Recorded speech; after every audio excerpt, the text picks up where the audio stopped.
चलिए अब दिखने लगा आपको।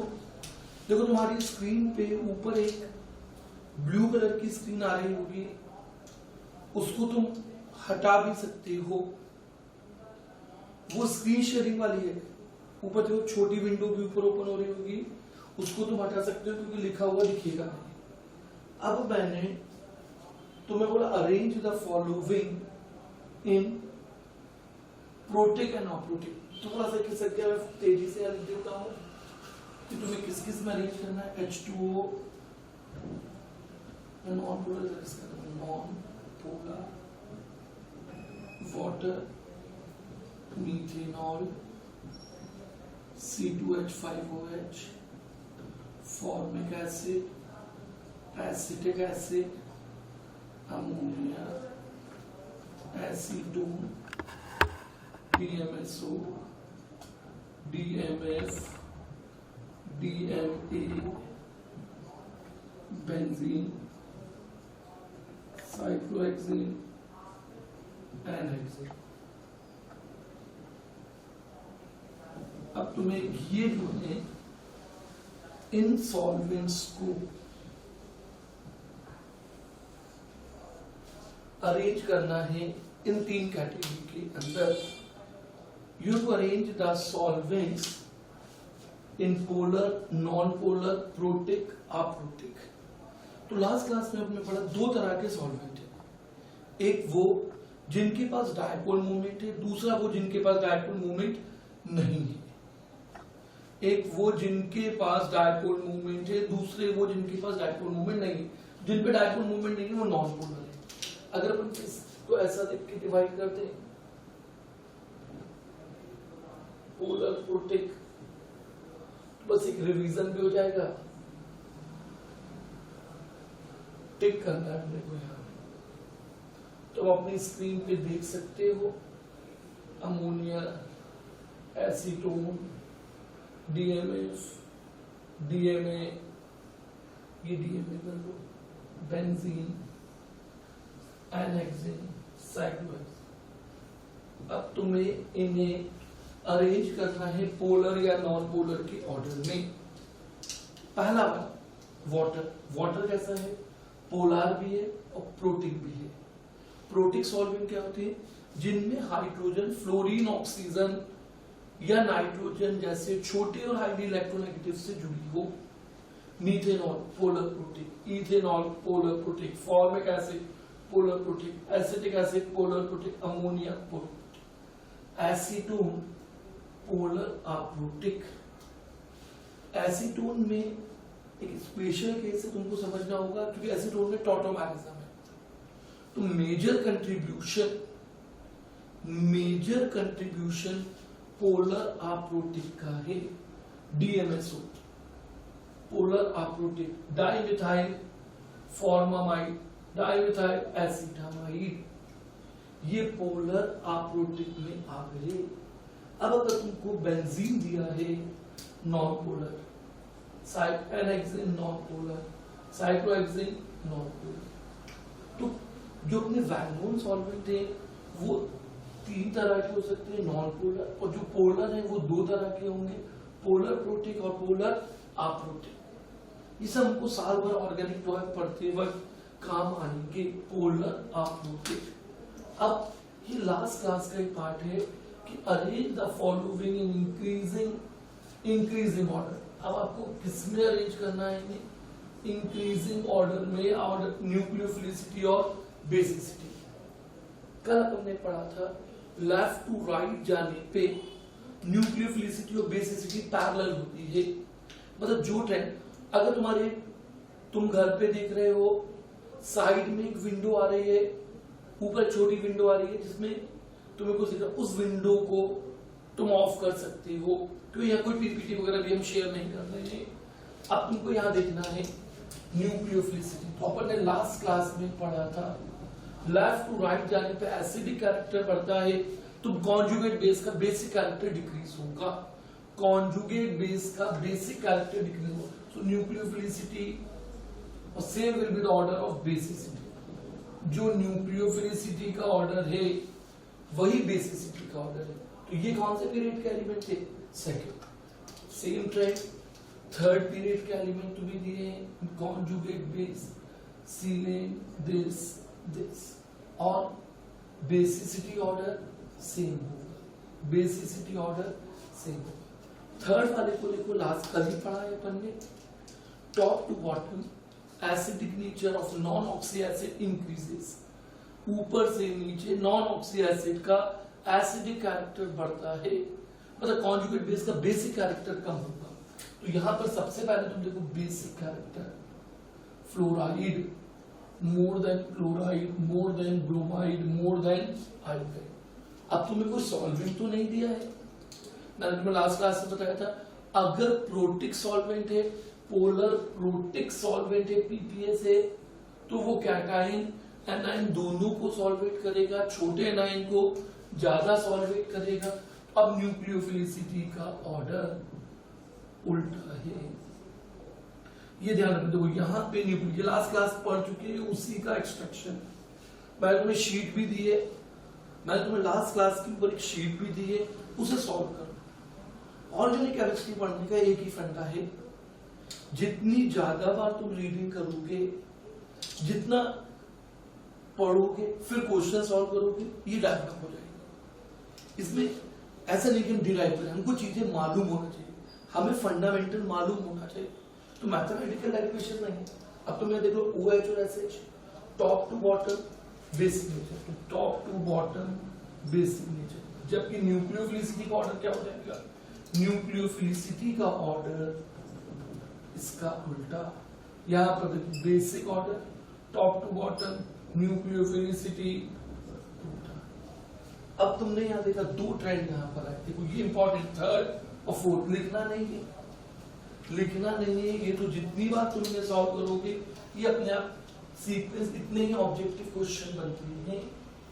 अब डोनर एटम सेम है, when your donor atom is same, तो nucleophilicity and basicity order is same. Sixth वाले में लीविंग ग्रुप ऑफ बेसिसिटी का ऑर्डर सेम होगा, तो जब ऑर्डर सेम होगा तो स्ट्रॉन्गर एसिड वीकर, तो अल्कोहल और वाटर में मैंने तुमको कल बताया था, water is stronger acid than alcohol, तो basic nature of hydroxide is less than alkoxide. RO minus को तुम क्या बोलते हो?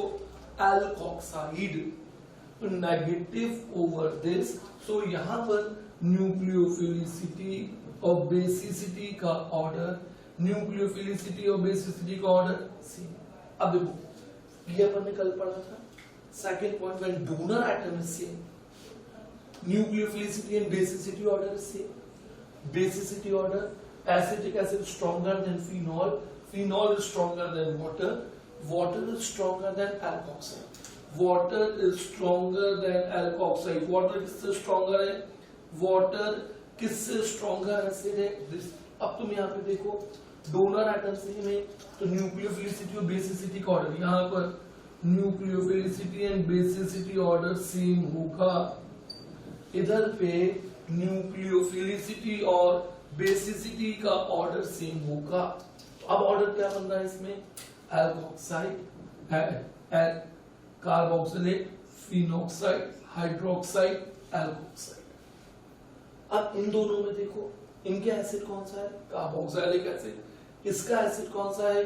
Sulphuric acid. एसिड जितना स्ट्रॉन्ग, तो यहां पर भी nucleophilicity and basicity order same, so carboxylate ion is stronger nucleophile and more basic than alkoxide ion.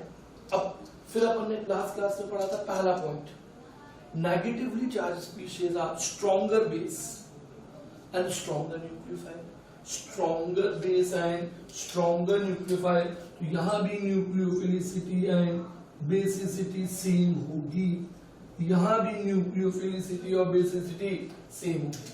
Same trend will be observed here. अब डोनर एटम सेम, सब में ऑक्सीजन है, stronger acid, weaker conjugate base, तो यहां भी nucleophilicity and basicity same होगी, यहां भी न्यूक्लियोफिलिसिटी और बेसिसिटी सेम होगी। अब आपको 10 मिनट से भी कम समय में क्लास की पूरी क्लास रिवाइज हो गई है। अब यहाँ आया लीविंग ग्रुप। लीविंग ग्रुप क्या है? वो न्यूक्लियोफाइल जो कार्बन से इलेक्ट्रॉन लेकर दूर जाता है, वो न्यूक्लियोफाइल जो कार्बन से इलेक्ट्रॉन लेकर दूर जाता है उसे लीविंग ग्रुप बोलेंगे। लीविंग ग्रुप का फंडा क्या है? More is the stability of base leaving group, more is the stability of leaving group, better will be the leaving group, better will be the leaving group। अब आप देखो यहां पर ये प्लस आई, यहां पर ये माइनस आई और साथ में रेजोनेंस माइनस आई। अब ये NO2 यहां से भी खींचेगा तो माइनस आई मोर, साथ में रेजोनेंस भी बढ़ेगा क्योंकि जब ये नेगेटिव चार्ज इधर आएगा तो NO2 इस नोसाइलेट आयन के अंदर रेजोनेंस को बढ़ा देगा, ये यहां पर इलेक्ट्रॉन खींचेगा। अब आप देखो 1 2 3 4 1 2 3 4। अगर हम लीविंग ग्रुप के ट्रेंड पे जाए, यहां पर मैं एक और ऐड कर देता हूं, fifth CH3 S double bond O minus missile. तो उसमें सबसे ज्यादा स्टेबल कौन सा होगा? मतलब ये लाइफ की जीओसी हो रही है जिसमें नेगेटिव चार्ज सबसे कम हो, रेजोनेंस के कारण या इंडक्टिव इफेक्ट के कारण, डिस्पर्शन या माइनस आई इफेक्ट के कारण उतनी ही ज्यादा स्टेबिलिटी होगी। अब पहले वाले के दो रेजोनेटिंग स्ट्रक्चर है, इसके कितने रेजोनेटिंग स्ट्रक्चर है? 2। इसके कितने रेजोनेटिंग स्ट्रक्चर है?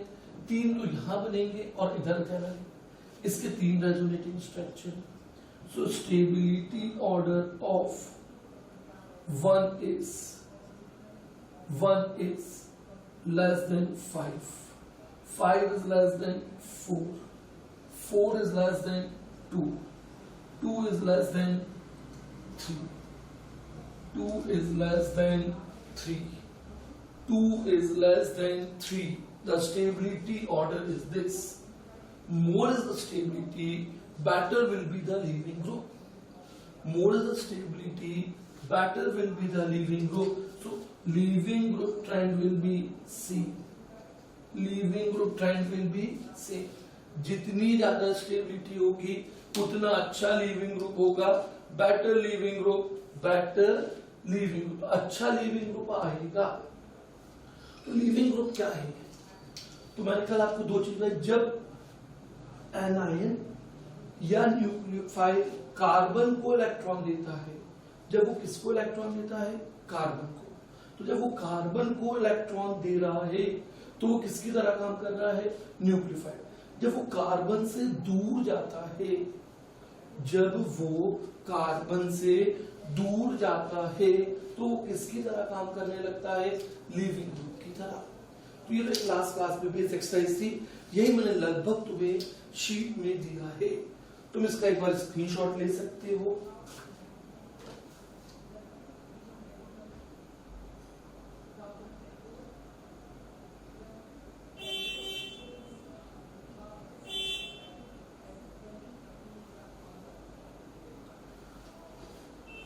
और तो अब आ जाएगा तुम्हारे पास, ठीक है।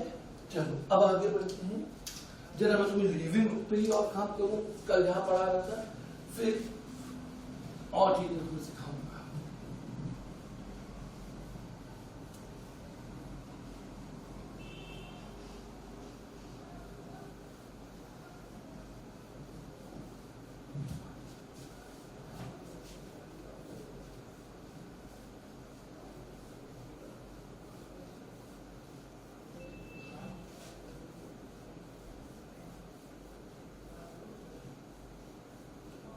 अब यहां देखो कि लीविंग ग्रुप की बात करें। लीविंग ग्रुप क्या है, जैसा मैंने बोला।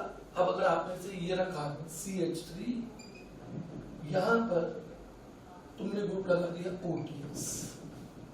What is OTS for? तुम्हें लास्ट क्लास में बताया था, ये बेंजीन रिंग। इधर जब तुमने सल्फोनिल ग्रुप लगाया तो ये कहेगा बेंजीन सल्फोनिल, बेंजीन सल्फोनिल। और अगर तुमने इधर पर CH3 लगा दिया तो ये कहलाता है पैराटोल्यूइन सल्फोनेट। पैराटोल्यूइन अगर तुम इतना लिखोगे तो ये कहलाएगा TS, यहाँ ऑक्सीजन लगा दोगे तो ये कहलाएगा टोसाइलेट। क्या लिखने ये टोसाइलेट, इतना बड़ा ना लिखकर शॉर्ट में हम इसे क्या लिख देते हैं OTS। क्या लिखोगे तुम इसे OTSO tosylate anion. This is a good leaving group. अब जब एक न्यूक्लियोफाइल आएगा तो वो इस कार्बन पे अटैक करेगा और ये लिविंग ग्रुप को बाहर करेगा। जब एक न्यूक्लियोफाइल आएगा वो इस कार्बन पे अटैक करेगा, ये यहां से डिस्प्लेस होगा, you will get CH3Z OTS minus। तो this acts as a leaving group। तो जो अटैक कर रहा है वो न्यूक्लियोफाइल बन रहा है और जो इलेक्ट्रॉन हाइड्रोलिटिक फिशन के बाद, हाइड्रोलिटिक फिशन, देखो ये एरो का मतलब क्या होता है, कर्ली एरो का मतलब है इलेक्ट्रॉन का पेयर जाना। तो ये इलेक्ट्रॉन का पेयर, इस बॉन्ड के इलेक्ट्रॉन के पेयर लेके ये यहां से जाता है और उसी समय Z इसको इलेक्ट्रॉन का पेयर देता है। OTS is a good living, OTS is good leaving group. जो तुम्हारा OTS है वो कैसा लिविंग ग्रुप है, एक बहुत अच्छा लिविंग ग्रुप। और अगर तुम यहां पर अल्कोहल को लेके आओ CH3OH और Z तुम्हारा न्यूक्लियोफाइल है, अब ये इस पर अटैक करना चाहता है क्योंकि ये पॉजिटिव है, ये इलेक्ट्रॉन खींचता है, ये पॉजिटिव है। अब ये अटैक करना चाहता है पर ये दूर जाना नहीं चाहता है। Poor leaving group, OH is poor leaving group. तो जब कार्बन से एनाइन न्यूक्लियोफाइल जुड़े हुए हैं तो जब वो हटाओगे तो उनको तुम क्या बोलोगे, लिविंग ग्रुप। अब ये जो तुम्हारा OH है ये बड़ा पुअर लिविंग ग्रुप है। ये OH कैसा है, बहुत ही पुअर लिविंग ग्रुप है, तो ये इसे डिस्प्लेस नहीं करेगा। अब Z OH को कभी भी डिस्प्लेस नहीं करेगा। ये जो Z है ये OH को कभी भी डिस्प्लेस नहीं कर पाएगा। अब जब इसे डिस्प्लेस ही नहीं कर पाएगा तो यहां पे no reaction since OH is poor living group। तो अब लिविंग ग्रुप पुअर की अगर हम बात करें, अगर हम पुअर लिविंग ग्रुप की बात करते हैं, अगर हम केमिस्ट्री पढ़ते वक्त पुअर लिविंग ग्रुप को लाते हैं तो तुम्हारा ROH, ROR, RNH2, RNHR dash, RNR dash, R double dash। अब इनमें से ये ग्रुप हटेंगे तो these are RF, यहाँ पे मैंने RF, ये फ्लोरीन, ये OH, ये OR, ये NH2, ये NHR, NR dash, they are very ये सब जितने आंसर किए they are very poor leaving group. अभी मैं तुम्हें लिविंग ग्रुप का काम क्यों बताया, जब वो निकलेगा तो निकलने के बाद वो वीक बेस होना चाहिए। They are very poor leaving group since after departure, सिर्फ इफ इमेजिनरी डिपार्चर, इसमें से ये क्या आएगा, since OH minus, since fluoride OH minus, NH2 minus, NHR minus, NRR minus are strong base. They are strong base. They are strong base, so they are very poor living group. They are strong base, so they are very poor living group. अब तुमको यहाँ से समझना है कि तुम alcohol से OH को हटाना चाहते हो तो तुम्हें इस पुअर लिविंग ग्रुप को बेटर लिविंग ग्रुप में बदलना पड़ेगा। इनके अंदर यहां से लेके यहां तक you have to convert poor leaving group into better leaving group. इन पुअर लिविंग ग्रुप को तुम्हें एक बेटर लिविंग ग्रुप में कन्वर्ट करना पड़ेगा। अब मैं तुम्हें कन्वर्जन भी बताता हूं कैसे ये कन्वर्जन होगा। ये जो पुअर लिविंग ग्रुप है इन्हें बेटर लिविंग ग्रुप में लाने के लिए, पुअर से बेटर में लाने के लिए तुम्हें कन्वर्जन करना पड़ेगा। तो बताता हूं कैसे कन्वर्जन होगा। इस बीच में तुम इसका स्क्रीनशॉट लो कि कैसे तुम एक पुअर लिविंग ग्रुप को एक बेटर लिविंग ग्रुप के अंदर बदलोगे। How to convert a poor living group into a better living group? Please इसका स्क्रीनशॉट लो।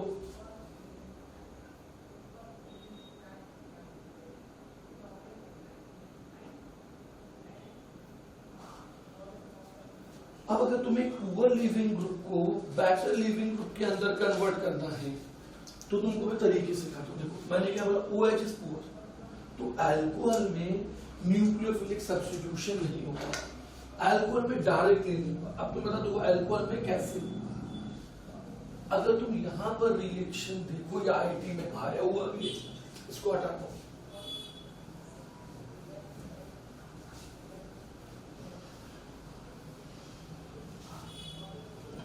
अब अगर तुम यहां पर देखो, तुमसे पूछा ROH plus NaCl no reaction.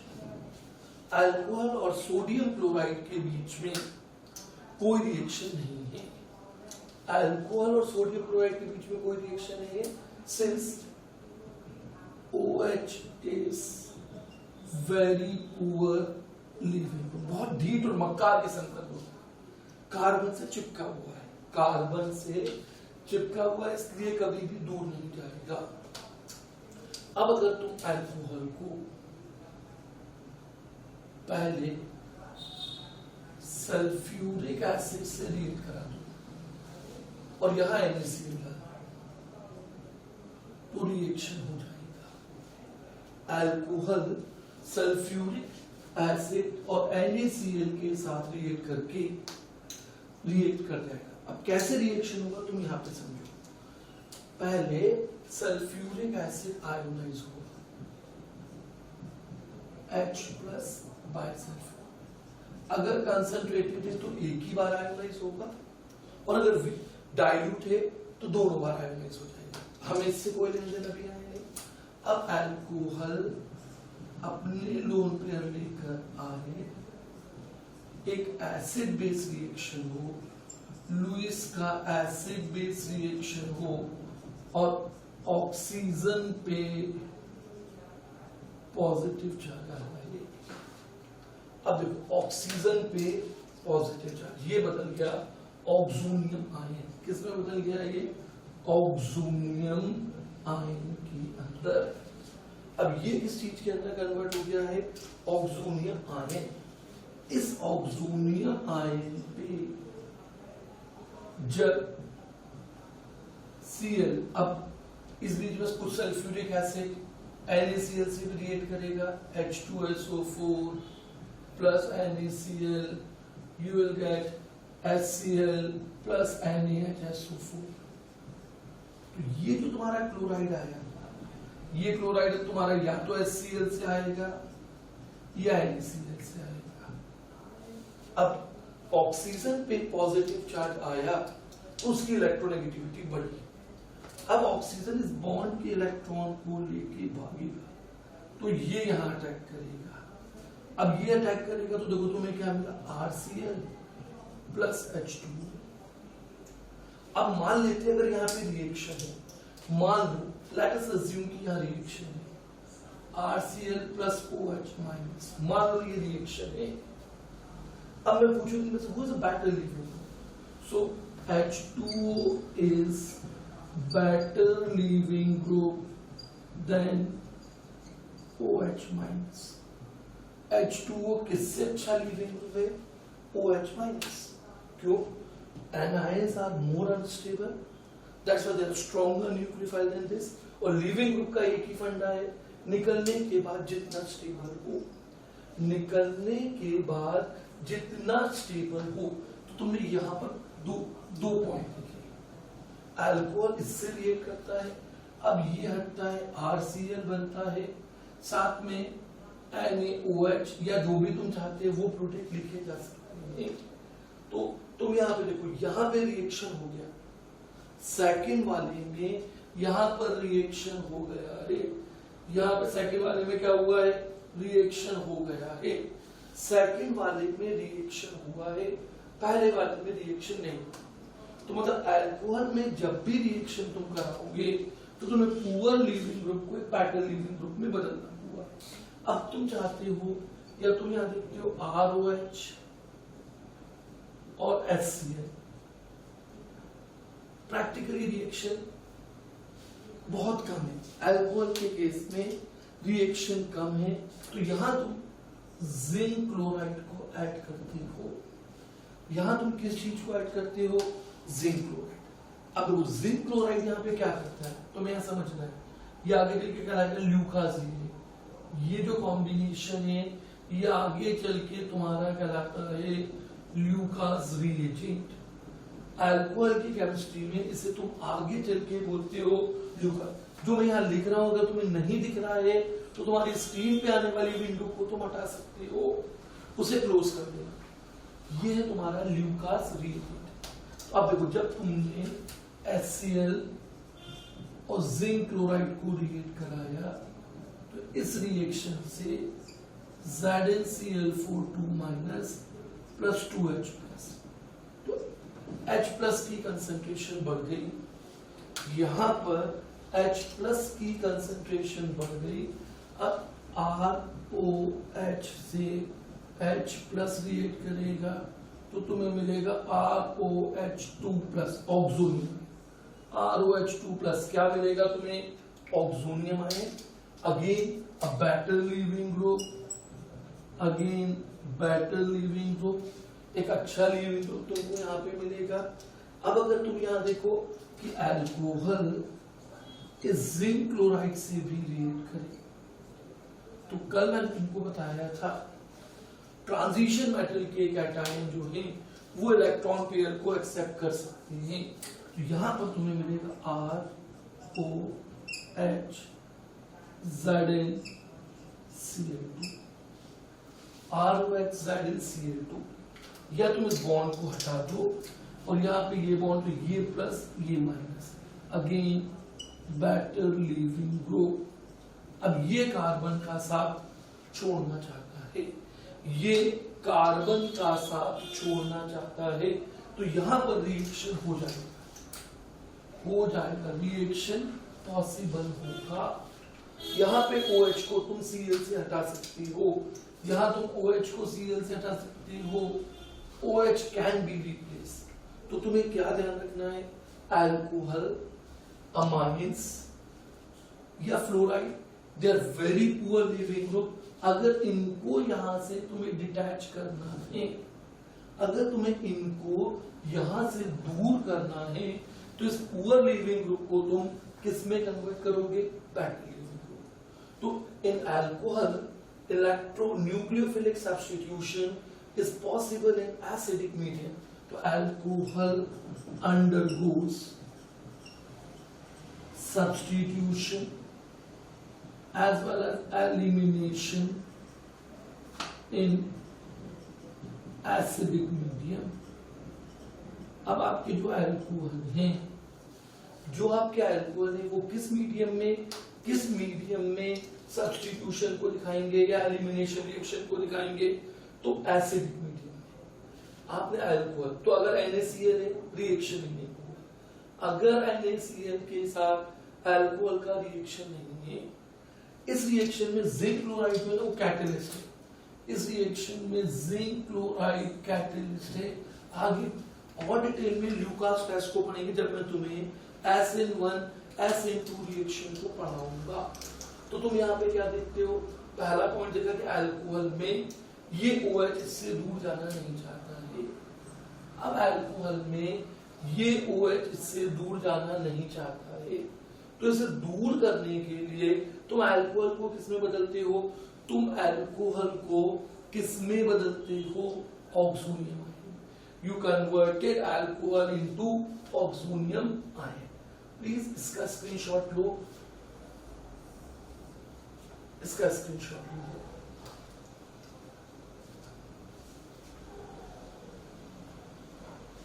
लीजिए। लीजिए इसका स्क्रीनशॉट।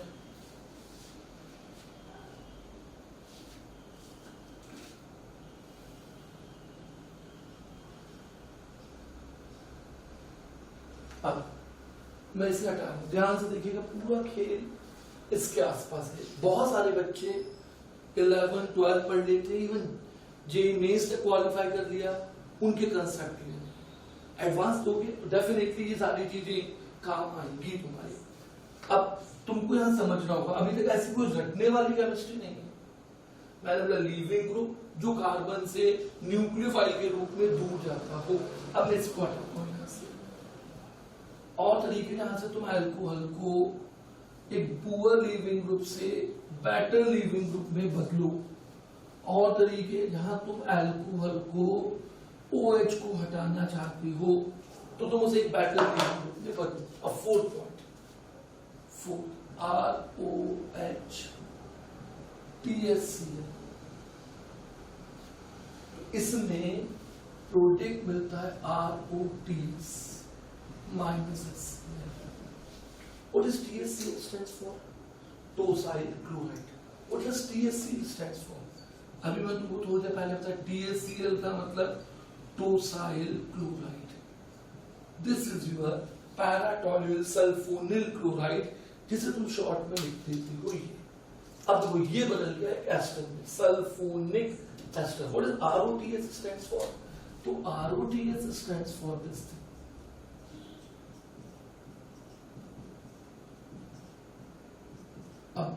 अब देखो तुम्हें कौन सा ग्रुप हटाना था? बॉन्ड। अब this is a good leaving group, tosylate ion is a very good leaving group. अब अगर तुम इसे NaCl से रिएक्ट करो तो तुम्हें क्या मिलेगा? RCl। तुम्हें यहाँ पे क्या मिलेगा? RCl। ये पूरा ग्रुप हटा और TSN क्या मिल जाएगा तुम्हें? TSONA। तो देखो यहां पर सब्स्टिट्यूशन हो गया।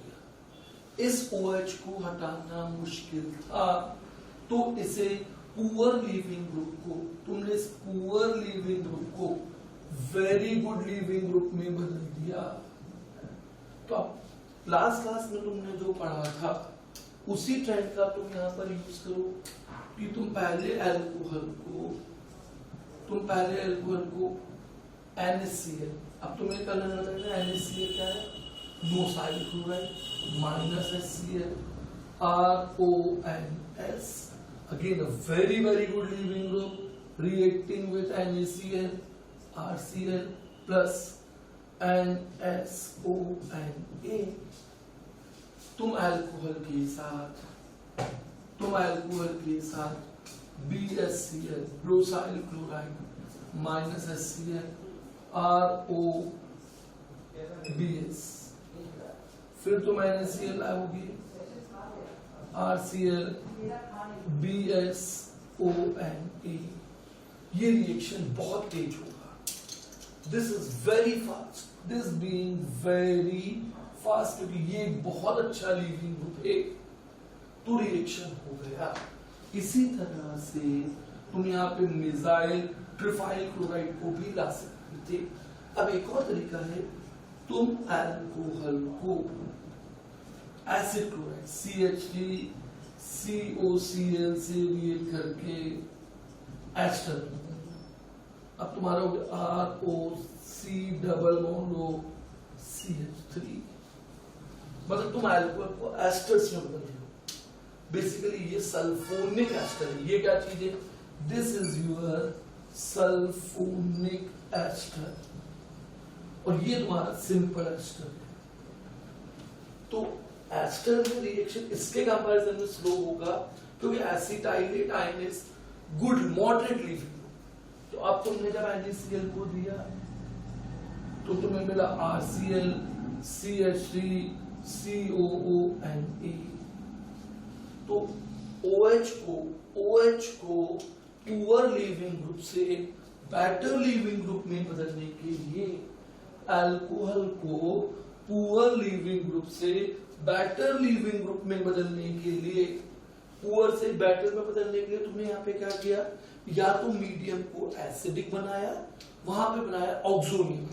क्या बनाया तुमने वहां पे, ऑक्सोनियम आयन। इसी तरह से अगर तुम ईथर को देखो, ROR- ईथर, इंपॉर्टेंट केमिस्ट्री है, जबकि अभी मैंने तुम्हारी बुक पढ़ाना शुरू नहीं करी है। अगर तुम्हें ये समझ में आ गया तो तुम्हारे लिए न्यूक्लियोफिलिक सब्स्टिट्यूशन और 8 तरह के न्यूक्लियोफिलिक सब्स्टिट्यूशन रिएक्शन में अप्लाई करना है, तो 11th से जब 12th में तुम जाती हो, पूरी केमिस्ट्री न्यूक्लियोफिलिक सब्स्टिट्यूशन की है। अब अगर मैंने ईथर को NaCl से रिएक्ट कराया, no need, since RO- alkoxide is very poor leaving group, alkoxide एक बहुत ही कमजोर लीविंग ग्रुप है, तो क्लोराइड आयन तो अच्छा न्यूक्लियोफाइल है, वो इस पर आना चाहता है, पर ये दूर जाना नहीं चाहता। तो जब ये दूर नहीं जाना चाहता तो ये इस पर अटैक नहीं करेगा। अब अगर तुम ईथर में रिएक्शन कराना चाहती हो तो तुम यहां पर H+ ROH, now this will be a better leaving group. This is a very poor leaving group, और ये इसके कंपैरिजन में अच्छा लीविंग ग्रुप है।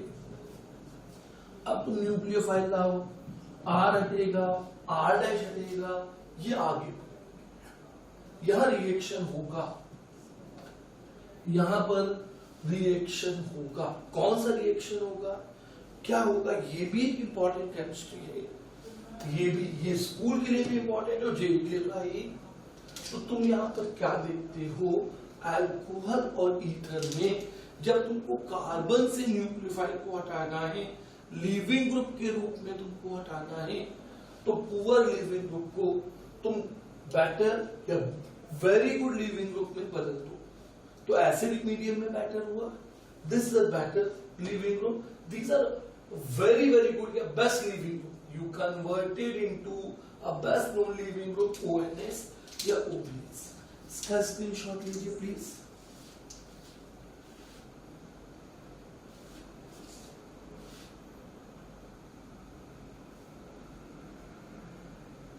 राइट हैंड साइड में तुमने ऊपर की विंडो क्लोज कर दी होगी, स्क्रीनशॉट कॉपी में सब कुछ लिखते जाना, तुम्हें समझ में आएगा कैसे। तुम सिर्फ क्लास अटेंड करो, तुमसे MS चौहान और हिमांशु पांडे वर्बली सॉल्व कर पाओगे। 80% तुम्हारा सक्सेस रेट आएगा लेवल 2 के क्वेश्चंस में। अब मैं इसको भी हटा रहा, तुमको ये लिखना जरूरी है, ये जब तक तुम इसे कॉपी पे नोट डाउन नहीं करोगे तब तक ये चीज तुम्हें याद नहीं होगी। याद मतलब समझना है, नाम जैसे याद हो, जैसे TSCL, टोसाइलेट, नोसाइलेट, ब्रोसाइलेट, ट्रिफलेट, मिसाइलेट, ये नाम ध्यान होने चाहिए। अब जरा 10th पॉइंट देखना, अब जरा तुम यहाँ पे 10th पॉइंट को ध्यान से देखना। तो यहाँ 10th पॉइंट बनाता हूं,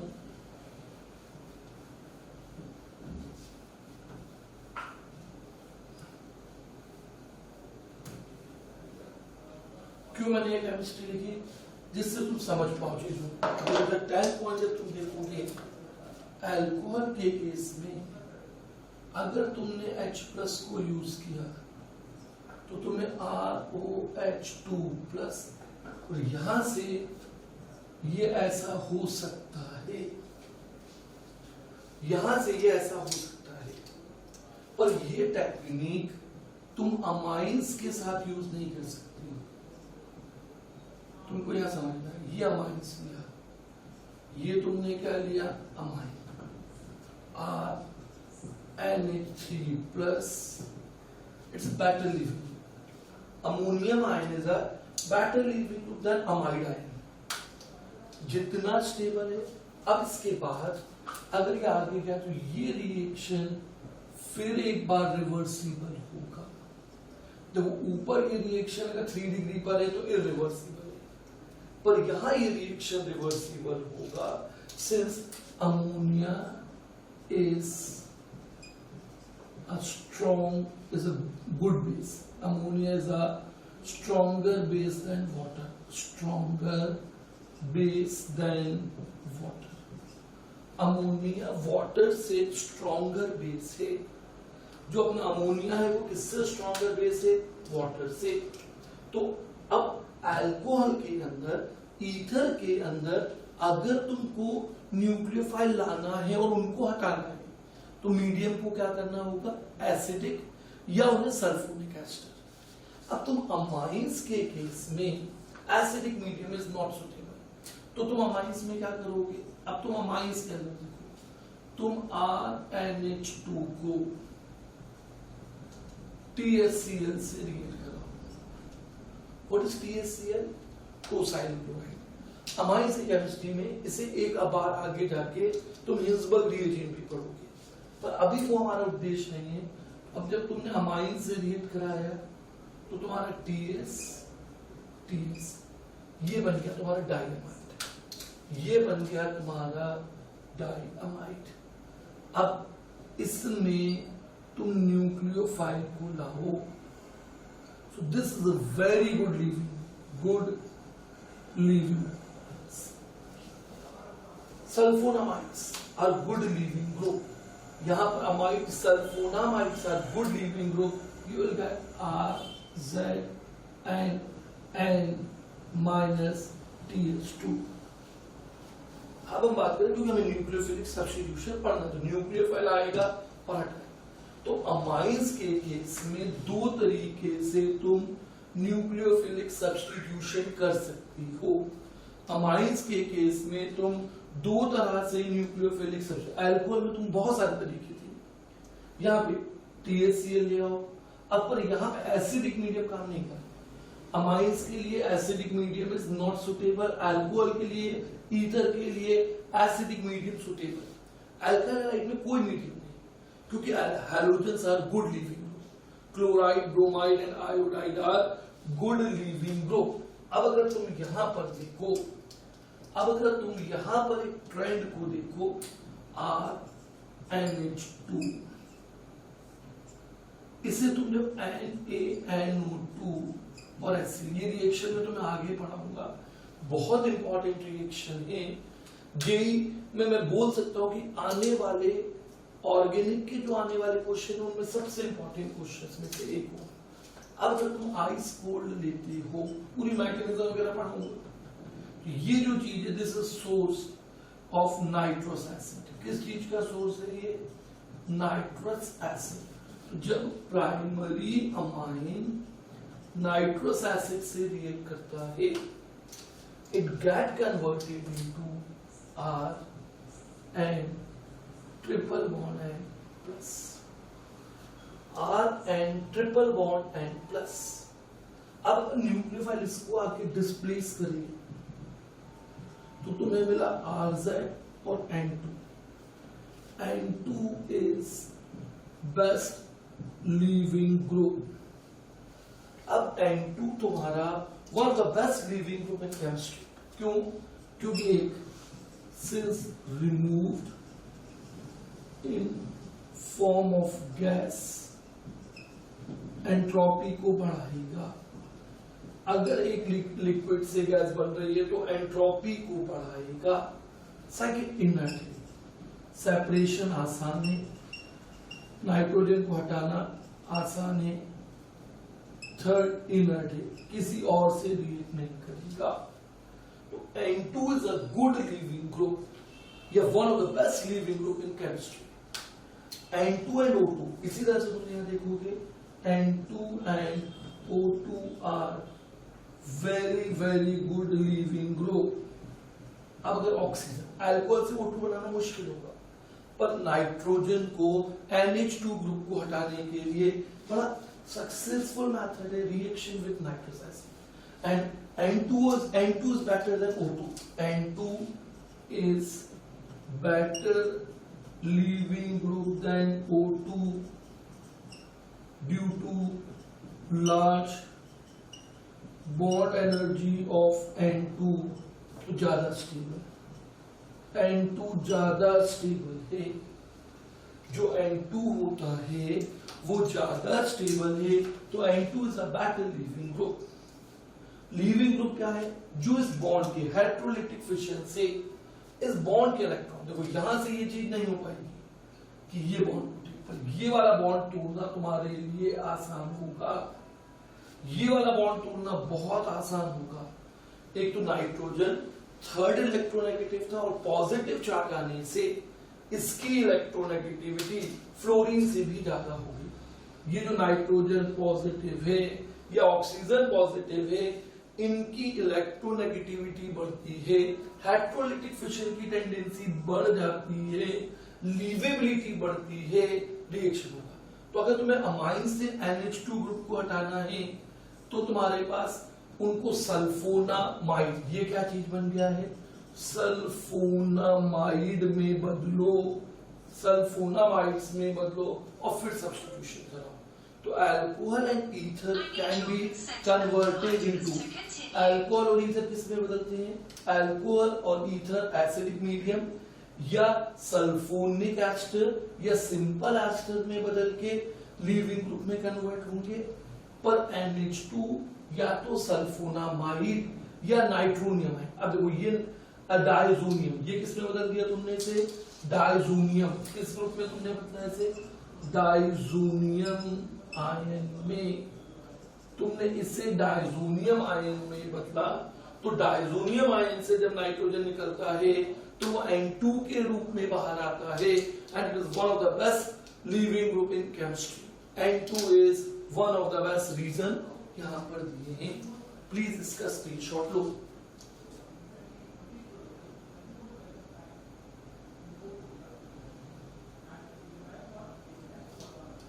थोड़ी सी स्पीड ज्यादा है, कारण ये है कि क्लास का ड्यूरेशन हम बहुत सारा नहीं पढ़ा सकते। 1 घंटे 5 मिनट, 1 घंटे 10 मिनट की क्लास, तो वहां तुम्हें ये सारी चीजें हैं। तुम्हें कल जब आओगे तो ये पढ़ के रखना है। आज एक बार पढ़ना है, कल इसकी 2 रीडिंग कर लेनी है। तुम्हें एक्यूरेट, जैसे क्लास 2 क्लासेस का ये कंटेंट जुड़ता जाएगा। इसको हटा रहा हूं, यहां से ये हटा रहा हूं। अब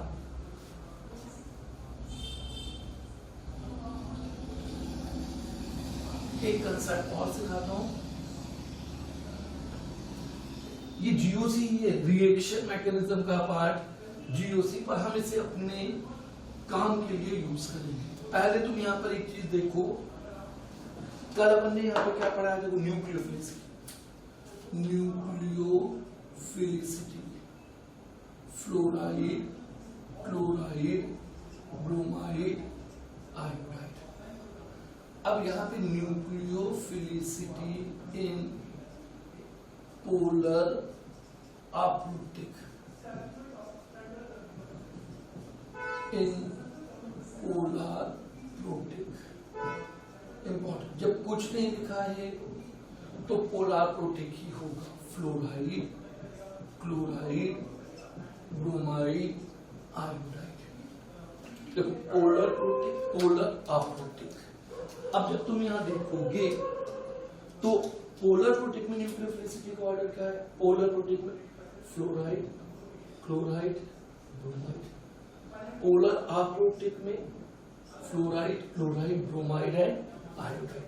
तो तुम्हें ये दोनों ट्रेंड ध्यान रखना है। अब इन 2 ट्रेंड से 2 रिएक्शन आएंगे। ये तुम्हारी एनसीईआरटी में भी दी है। अभी जस्ट इंट्रोडक्शन दे रहा हूं। जब तुम्हें प्रिपरेशन ऑफ अल्काइल हैलाइड पढ़ाऊंगा वहां इन दोनों रिएक्शन को बहुत डिटेल में पढ़ाऊंगा। अब मैं पहला रिएक्शन लिखता हूं RCl और RBr और RI प्लस AgF, रिवर्सिबल भी है, डाई मिथाइल फॉर्मामाइड। अब मैंने यहां पे क्या यूज किया है? DMF। DMF क्या होता है? तुम देखो DMF क्या है? Dimethyl formamide, HC double bond O and CH3 CH3, ये तुम्हारा DMF है। अब सॉल्वेंट कैसा है? Polar aprotic. तो पोलर अप्रोटिक में इन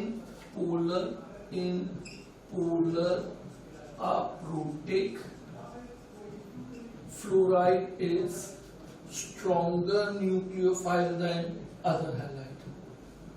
अब stronger nucleophile displaces weaker nucleophile provided it's a good leaving.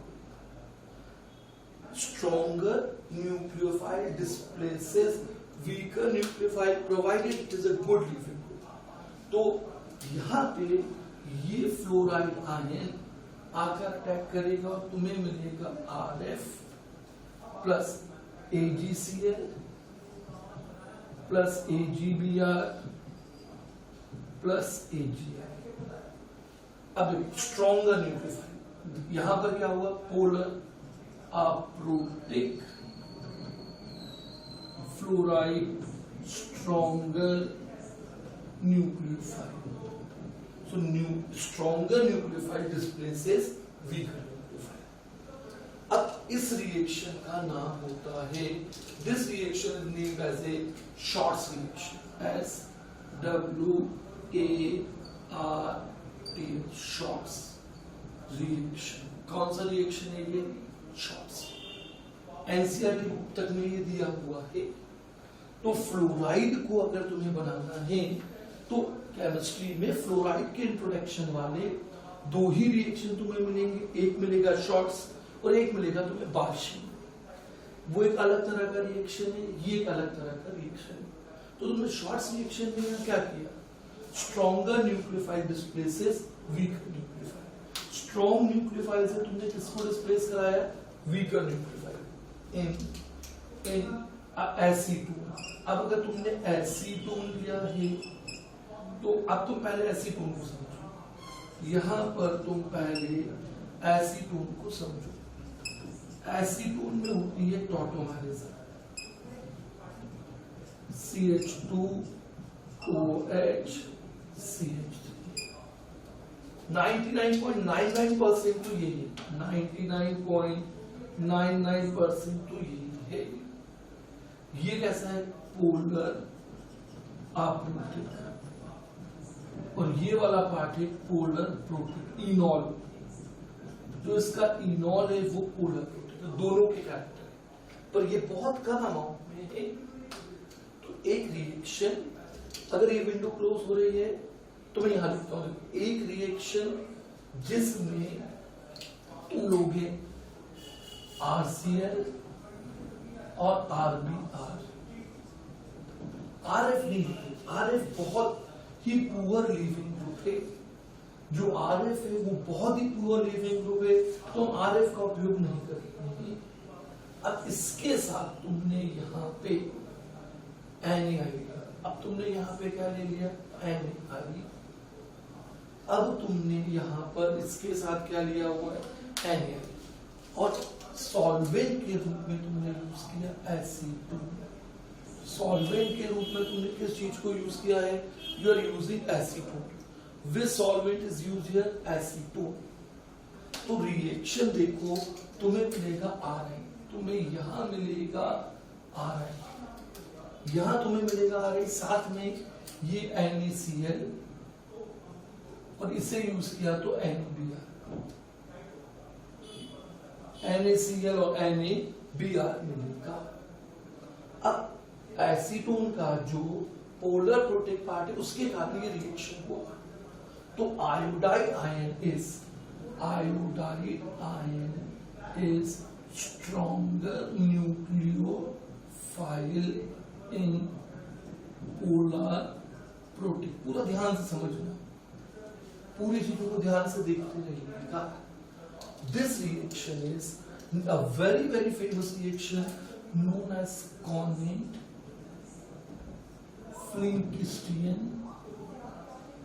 Cournot-Flynn-Christian reaction.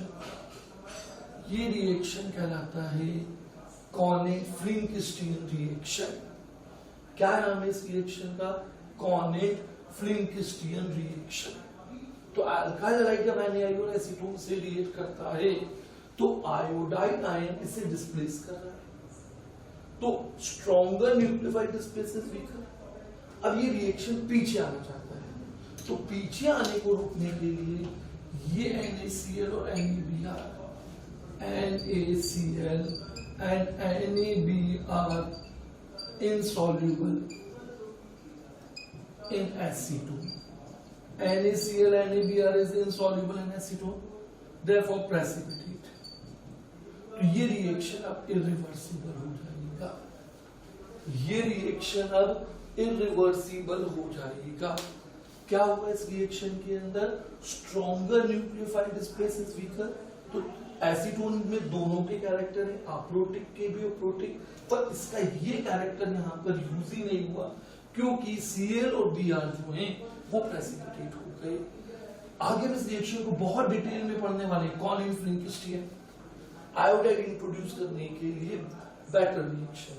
अब यहां पर तुम देखो कि तुम इस रिएक्शन में से इसे बॉयल करोगे। क्या करोगे तुम? इसे boil. Since boiling point of RF is always less than RCl, RBr, fluoride का बॉइलिंग पॉइंट मिनिमम है।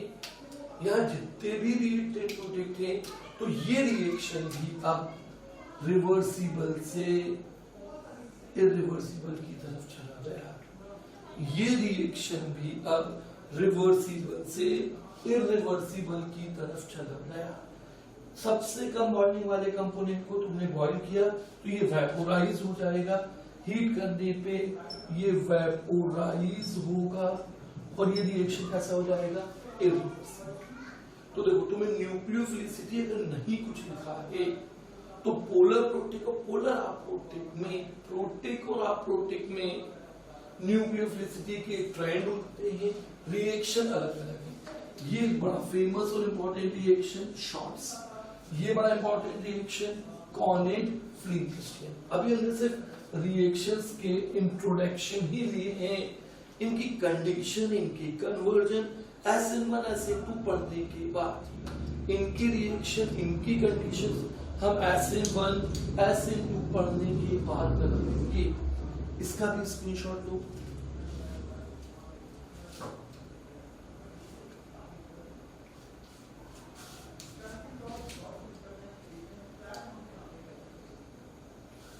आ रहा है पूरा स्क्रीनशॉट?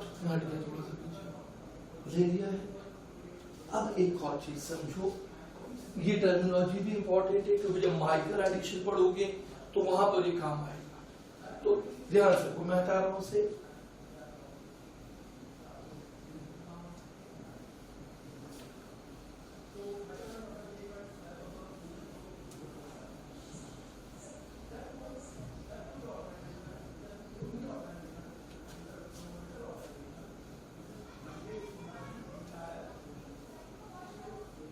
अब हम बात करें, अब अगर हम यहां पर बात करें न्यूक्लियोफाइल, पहले nucleophile electron pair donor to carbon, वो जो कार्बन को इलेक्ट्रॉन पेयर डोनेट करे वो न्यूक्लियोफाइल है। अब तुम न्यूक्लियोफाइल को दो तरह से बनाओगे, हार्ड न्यूक्लियोफाइल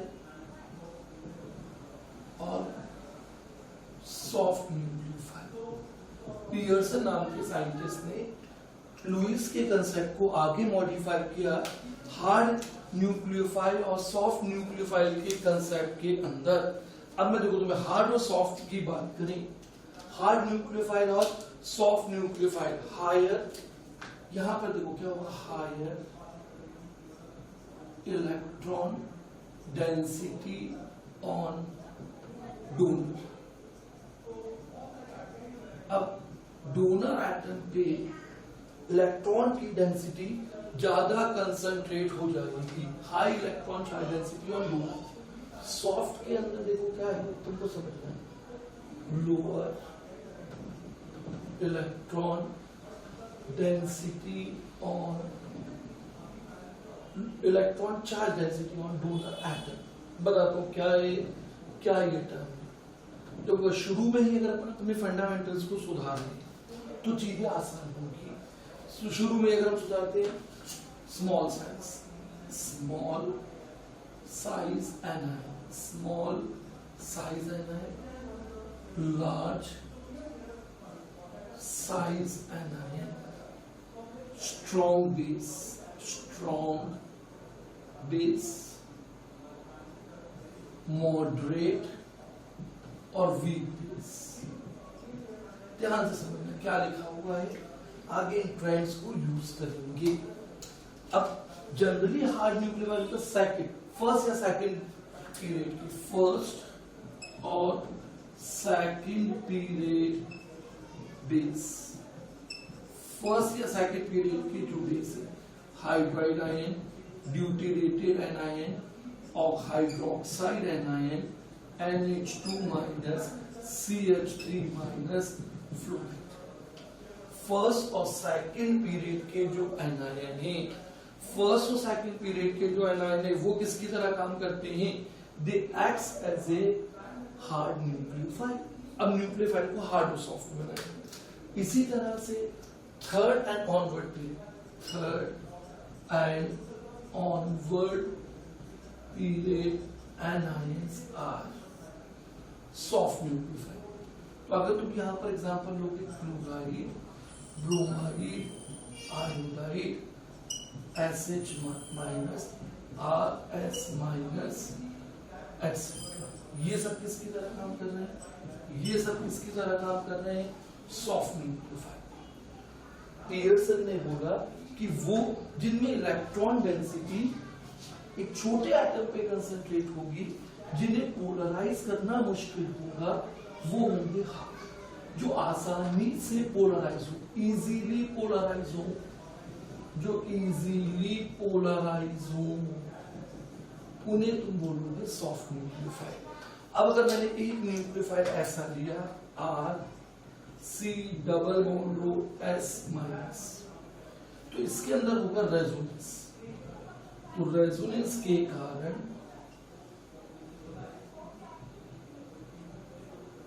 ये नेगेटिव चार्ज दो जगह है। अब आप देखो, इसमें दो डोनर एटम है, ये वाला डोनर एटम है हार्ड, ये वाला डोनर एटम है सॉफ्ट।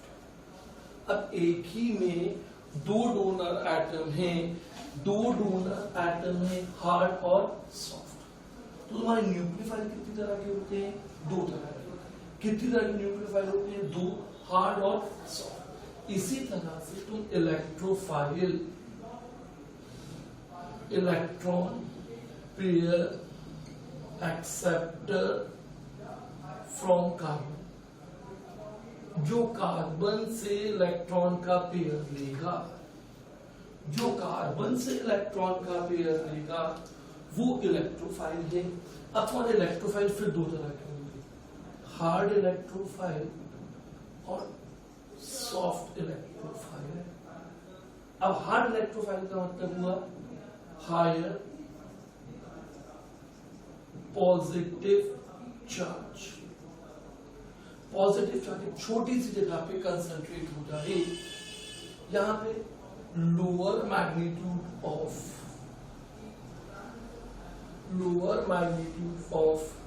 पॉजिटिव चार्ज, इनमें lower magnitude of positive charge develop होगा। अब ये स्मॉल साइज के होंगे, ये कैसे होंगे, स्मॉलर साइज, मतलब इनकी पोलराइजेबिलिटी कम होगी। क्या तुम 11th में जब तुम फजांस रूल पढ़ते थे तो तुम बोलते थे कैटायन एनायन को डिस्टॉर्ट करता है, कैटायन एनायन को पोलराइज करता है, तो कैटायन की पोलराइजेबिलिटी नेग्लिजिबल होती है। तो ये बिल्कुल नहीं होते, ये थोड़े बहुत पोलराइज हो जाते हैं, लार्जर साइज। अब तुमको यहां पे देखना होगा फर्स्ट एंड सेकंड पीरियड के कैटायंस।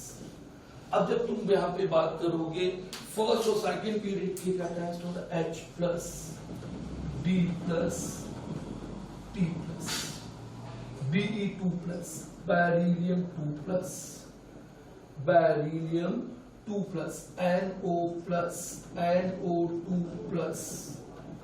ये सब तुम्हारे कौन से वाले इलेक्ट्रोफाइल हैं, ये सब तुम्हारे कौन से इलेक्ट्रोफाइल के अंदर आएंगे, third and onward period. Third, अरे बता दो क्यों ये पढ़ा रहा हूं, third and onward period, third and onward period anions में। अब अगर तुम थर्ड और ऑनवर्ड पीरियड के एनाइन देखोगे, I plus Br plus Cl plus, iodonium, bromonium, chloronium, chloronium, RS plus. अगर यहाँ RO प्लस होता फ्लोरोनियम नहीं बनेगा, फ्लोरोनियम का एनायन नहीं बनेगा।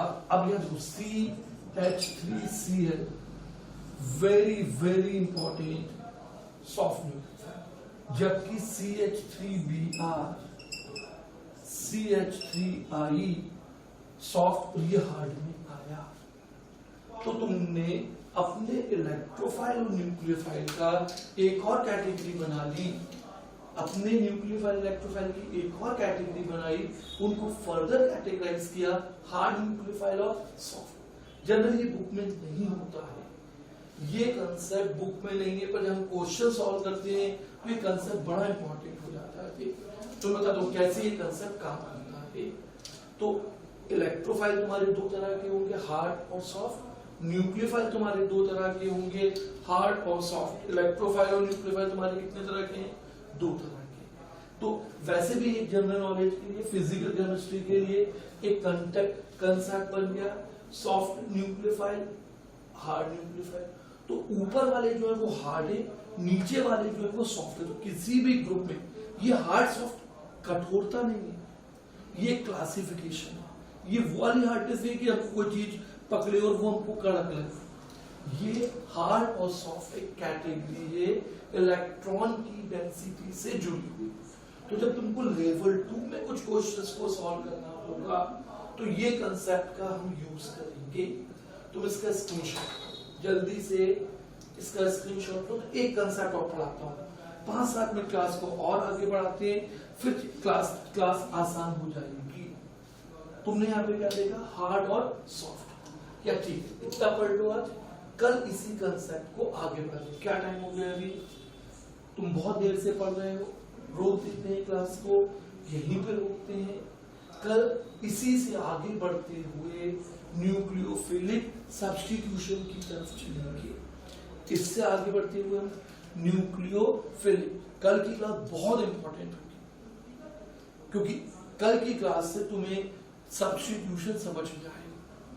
पूरी 12th की केमिस्ट्री में सब्स्टिट्यूशन की केमिस्ट्री को ही पढ़ना है। तुम जब अपनी किताब देखते हो तो मैं 2 या 3 तरह के सब्स्टिट्यूशन रिएक्शन लिखेंगे। मैं तुम्हें यहाँ पे 8 तरह के अगर सब्स्टिट्यूशन सिखा दिए तो तुम्हारी 12th की केमिस्ट्री का बहुत बड़ा पोर्शन कंप्लीट हो जाएगा। तुम ऐसी किताब में ढूंढोगे तो मिल नहीं। तो इसका स्क्रीनशॉट ले लो प्लीज। एक ही रिक्वायरमेंट है कि जो हमने 3 क्लासेस में पढ़ा है, लास्ट 3 क्लासेस में जो पढ़ा है उसको तुम डेली रिवाइज करोगे। अगर तुम नहीं रिवाइज करोगे, अगर तुम नहीं पढ़ोगे तो ये क्लासेस तुम्हारे काम की नहीं है। मैं तुम्हें ओपनली बोल रहा हूँ कि आज इस क्लास को बहुत सारे लोग देख रहे हैं, कहाँ का बैठ के ये नहीं मालूम मुझे, पर तुम यहाँ पर एक चीज देखो कि ये कंटेंट तुम्हें बहुत रिफाइन की, मेरी 20 सालों की मेहनत है जो मैंने तुम्हारे साथ शेयर की। तुम इसे रिवाइज करो, थोड़ी सी स्पीड ज्यादा होती है, लगे तो एक बार इसको रिवाइज भी कर सकते हो, पर ऑर्गेनिक में ऐसा नहीं है ना कि तुम कोई डिराइव कर रहे हो। तुम लास्ट 3 दिन की क्लास को लिखने के बाद हार्डली 15 मिनट में 3 दिन की क्लासेस रिवाइज होती है। जितनी रीडिंग, जितने रिवीजन, उतनी बार ये कंसेप्ट तुम्हारे साथ आएगा। और जहां तुमने क्वेश्चन सॉल्व करने शुरू किए, तुमसे क्वेश्चन बने तो चीजें आसान